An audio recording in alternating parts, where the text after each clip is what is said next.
आमच्याकडे एक best opportunity आहे। कोल्हापूर जवळचा एक सुंदर आणि वेल प्लॅन असा प्लॉटिंग प्रोजेक्ट आणि ह्या प्रोजेक्टचं लोकेशन आहे चव्हाणवाडी फाटा मुरशिंगी कोल्हापूर।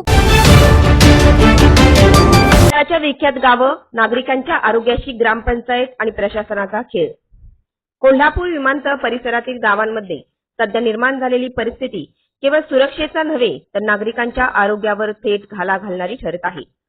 धावपट्टीलगत कचरा पेटवण्याचं वाढतं प्रमाण पाहता स्थानिक ग्रामपंचायती आणि प्रशासन नागरिकांच्या जीविताशी अक्षरशः खेळ करत असल्याचं चित्र स्पष्ट होत आहे। उजाईवाडी, गोकुळ शिरगाव, तामगाव, सरनोबतवाडी या गावांमध्ये कचऱ्याचे ढीग उघड्यावर साचलेले दिसतात। त्यावर कोणतीही शास्त्रोक्त प्रक्रिया न करता सर्रास आग लावली जाते। परिणामी दाट धुक्यांचे लोट संपूर्ण परिसर व्यापून टाकतात। हा धूर केवळ अस्वस्थ करणारा नाही तर श्वसनाचे आजार, दमा, डोळ्यांची जळजळ आणि दीर्घकालीन फुफ्फुस विकारांना आमंत्रण देणारा आहे। या गंभीर परिणामांची जाणीव असूनही ग्रामपंचायतीकडून कोणतीही ठोस उपाययोजना केली जात नाही। कचरा संकलनाची व्यवस्था अस्तित्वात असतानाही त्याचे योग्य व्यवस्थापन न करता तो जाळण्याचा सोपा मार्ग निवडला जात आहे। ही कृती केवळ निष्काळजीपणाची नाही तर नागरिकांच्या आरोग्याविषयी असलेली उदासीनता दर्शवणारी आहे।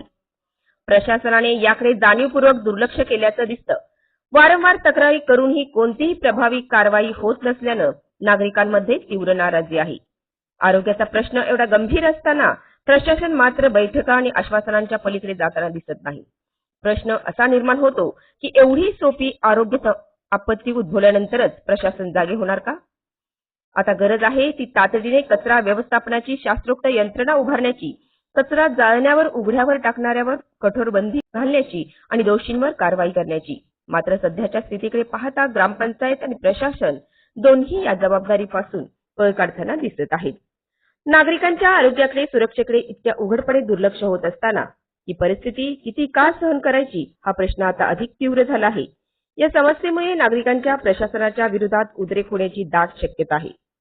विशेष वृत्त, रविराज जगताप, कोल्हापूर।